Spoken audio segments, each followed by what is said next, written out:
de lutte contre la corruption dénommé Bonne Conscience. On verra tout à l'heure. Avant cela, il aura écumé, pour ainsi dire, la scène politique de ses idées, de ses prises de position, de ses postures aussi au sein de l'opposition. Nous verrons tout à l'heure qu'est-ce qu'il en est près de 2 décennies après cet événement. Garga Amanadji, merci d'avoir accepté notre invitation qui commençait à courir. Merci de m'avoir invité. Je suis à votre disposition. Alors, quand on a été au gouvernement, comme vous l'avez été, après avoir occupé diverses responsabilités dans la sécurité, notamment aussi pour ce qui est du secteur de l'électricité. Vous avez été parmi les tout premiers cadres de ce qui devenait plus tard la Sonel, avant que la privatisation ne transforme en Sonel. Quand on a passé une vie comme celle-là, où votre action se confond à traquer quasi systématiquement les atteintes à la fortune publique, est-ce que, hors des affaires, pour ainsi dire, on peut décemment vivre de la lutte contre la corruption?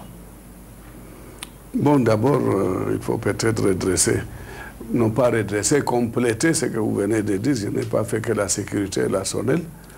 J'ai été sous-directeur de la Sûreté nationale nommé le même jour que l'actuel délégué Mbargangele, qui était chef de division de renseignements généraux.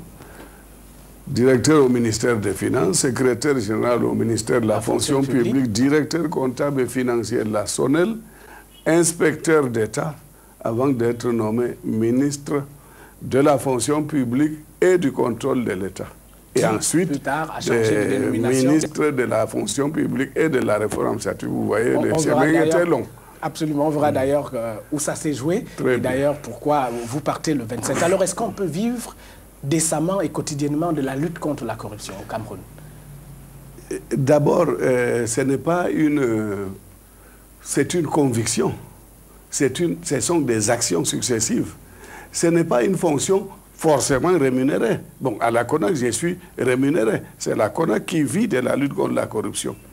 Et nous sommes ces organes, nous sommes ces instruments d'action.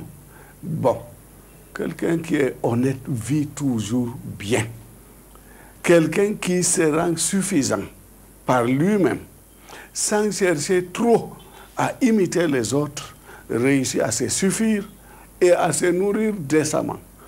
Mais celui qui n'a jamais assez n'aura jamais assez et généralement finit en prison. Comme c'est le cas. On va revenir sur cette évocation rapide. Dans la lettre que vous adressez au président de la République pour matérialiser votre démission que j'évoquais tout à l'heure, vous écrivez ce qui suit. « Je ne me sens plus à mesure de continuer à supporter les blocages de mes initiatives par la hiérarchie, tout autant que la nihilation de mes efforts dans la recherche de la transparence dans la gestion de la chose publique, ou la mise en veilleuse des sanctions prononcées à l'encontre des auteurs de malversations et d'atteinte à la fortune publique. » C'est exact. Ça donne 3 volets. Le blocage de mes initiatives. Le jour où j'ai démissionné, avant ce jour-là, j'avais fait déposer, depuis le 11 octobre 1991, 11 projets de décret ou avec 11 projets de loi. En décembre 2006, on a voté la loi portant régime financier du Cameroun.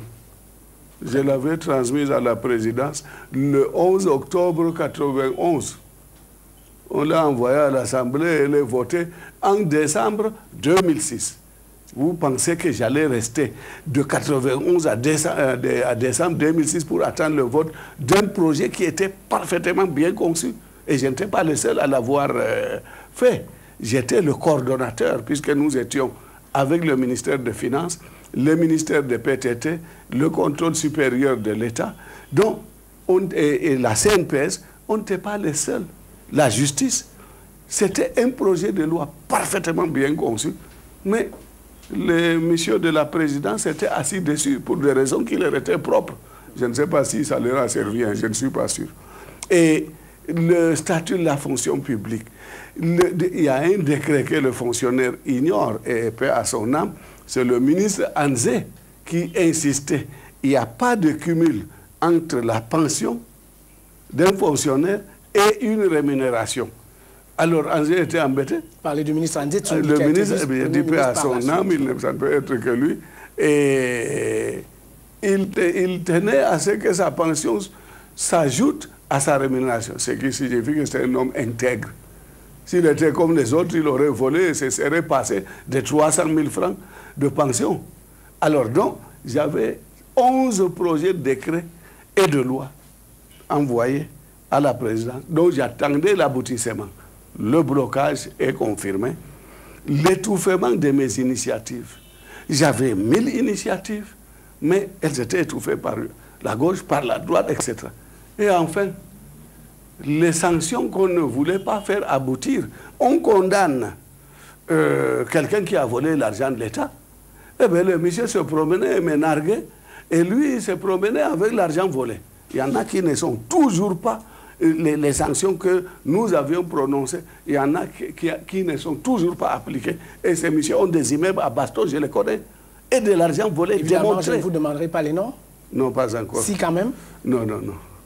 Obligation de réserve oblige. Vous êtes toujours soumis à l'obligation de réserve? C'est une question de conscience et de nature. Et non pas d'avoir été fonctionnaire ou fonctionnaire? Non, normalement, le secret, le confidentiel disparaît après 2 ans. Vous êtes délié. Le secret un peu plus longtemps, etc. Je suis complètement délié de mon obligation de réserve s'agissant de ce qui s'est passé en 90, 11 et 12. Mais j'ai maintenant l'obligation de conscience. Alors, ça veut dire quoi? Ça veut dire concrètement que vous dénonciez déjà l'inertie qui a été condamnée par le président de la République dès 2003 dans divers messages à la nation. Oui, le président parlait d'inertie. Et moi, je l'avais constaté avant. C'est la faute au président lui-même. Vous parlez de son entourage? Non, vous savez, un président, ça me gêne de parler d'un président de la République. Quand on ne l'attaque pas, les gens vous disent, vous êtes devenu un griot. Quand on l'attaque, ce n'est pas forcément justifié et c'est indécent, même si on a raison de l'attaquer. Alors donc, le président, vous savez comment ça se passe. Les gens qui travaillent à la présidence font des notes à l'attention, ils mettent même à la haute attention. Certains griots mettent à la très haute attention du président de la République. Ils n'en ont pas besoin. C'est le contenu de la note qui importe. Et non la haute, la très haute. De hauteur en hauteur, tous les documents voltigent et rien n'aboutit. Alors donc, c'est une question de système et non d'individu. Quand vous êtes président, vous n'avez pas une note qui vous dise voilà le problème posé, voilà les solutions suggérées. Vous ne pouvez pas vous lever un beau matin et dire tout. L'impulsion doit venir du responsable. Et en l'occurrence du président de la République.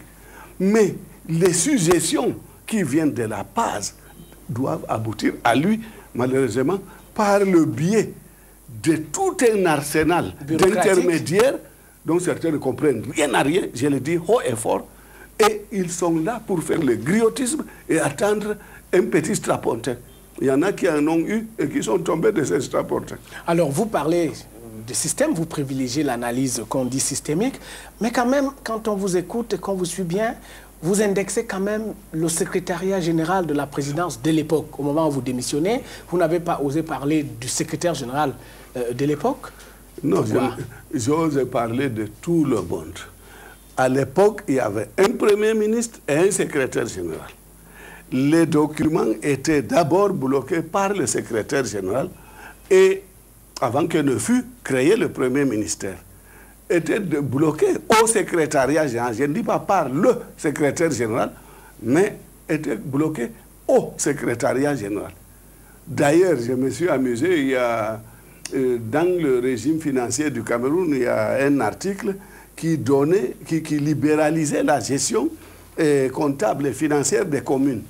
Il y avait un article et on n'a pas envoyé le projet de loi.